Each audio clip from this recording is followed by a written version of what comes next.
הם נכנסים ואני אומרת להם, יש לי פה 2 ילדים. הדבר הראשון שאני אומרת להם, בעברית? לא, באנגלית. הם מסתכלים ואז אחד אומר לי באנגלית, אל תדאגי, אני מוסלמי, אנחנו לא נפגע בכם.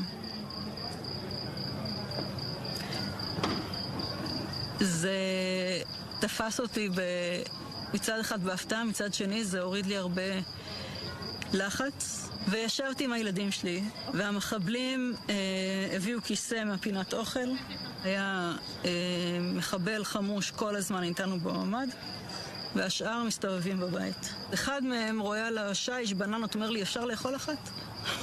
אמרתי לו, כן, אתה יכול לאכול אחת. מה הילדים אומרים? הגדול קצת יותר נלחץ, הקטנה לא ממש הזיז לה, הייתה עסוקה בטאבלט שלה. מה שכן הפחיד אותם קצת זה הנשק. היה איזה קונסיליום שלהם ליד הממ"ד די בהתחלה, דיברו בערבית, ובן שלי שואל אותי, הם עכשיו חושבים איך להתנצל? אמרתי לו שכנראה שלא. הם היו אצלי בערך 2 שעתיים. בסוף 2 השעתיים האלה, אחד מהם סוגר לי את דלת הממ"ד, והם יוצאים. זהו. וזהו.